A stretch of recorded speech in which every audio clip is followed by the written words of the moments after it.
Okay, we're going to remove a background. The good way to remove a background. There's multiple ways to do it, but I'm going to show you the way I like to do it. We take the background off this car, and the first thing I need to do is get the car selected. When you have something like that, like a vehicle or a designed object or artifact of some sort, it's got a clean edge made out of metal and glass and that stuff. It's best really to use the pen tool if you can get away with it. It's a little bit more work to draw a path around there, but it's not that big of a deal. So I took my pen, I drew this path. Can you see it? Around the car. People have asked me how I got that path underneath the car because you can't really see the edge of the wheel. You can't see the exhaust pipes very well. So what I did first was I took the background layer and made a copy of it. It's kind of my cheat copy. Then I went into curves. You notice I use curves a lot probably.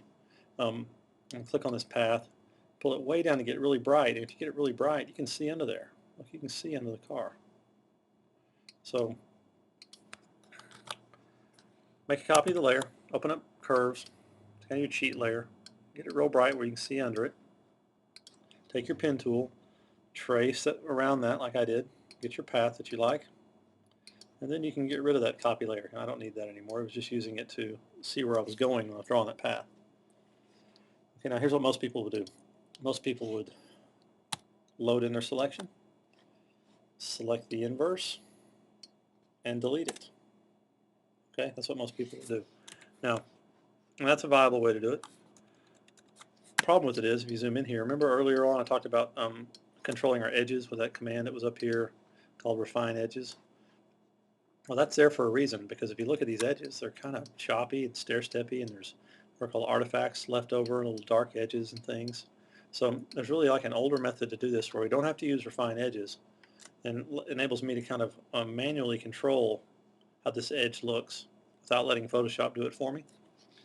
So kind of remembering what that looks like in there, and I can kind of see my path wasn't real good right there. So I'm going to undo that. I'm going to bring my work path back up. There it is. I'm going to come in here and fix this one spot real quick, just to kind of get rid of a little bit more of that background. Okay, now I can load that back in. Looks like we're ready to go. So rather than hitting delete, remember I told you that rule, if you don't have to delete something, don't delete something. Hide it instead. Well, here's how we can hide that background. We can mask it without having to delete it, and then we can clean that edge up to make it look really nice. Here are the steps. You make a copy of your background. You make a new layer between your two background layers, and you fill that layer in white. Edit fill or option delete. The only reason I'm filling it in whites is so when I delete the leaves and stuff off this top background copy, we won't see the leaves and stuff from the bottom background copy showing through there. We want the white to be behind there. Okay, so now I can load in this selection from that path that I drew. It's blinking there. While it's blinking, I'm going to hit the layer mask button. Notice which layer I'm on. The layer mask button. Now that hides all the woods and trees and stuff on this background copy layer. They're still there. I'm just hiding it with a black mask. And you can see it here in my layer mask box. Now here's how I can control this edge, kind of the old school way. Get rid of the artifacts, smooth up the edge.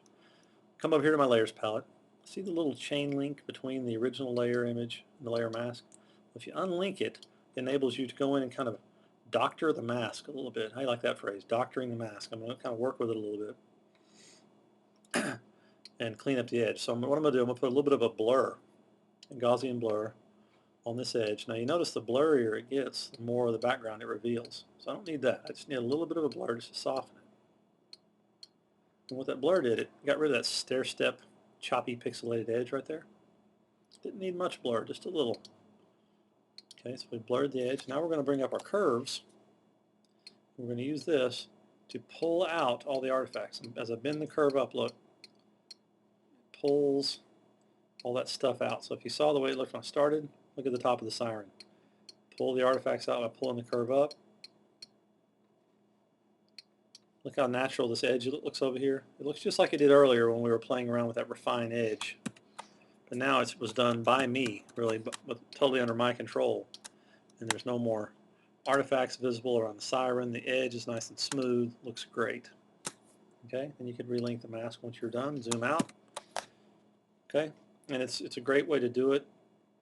It lets you control the edge. And what you have to remember, if you're combining images, if I was going to take this car over and put it on on a desert, I'd want to make sure and take the car with the background, with the trees before I did this trick. Because if you crop the background off and then take the car over, it doesn't work right. You got to have those pixels with it. If you want to smooth out the edge in the composite that you're taking it to, in the dune image that I would be taking it to.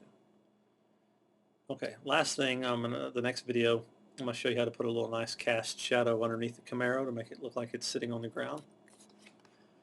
Okay, so we will go there next.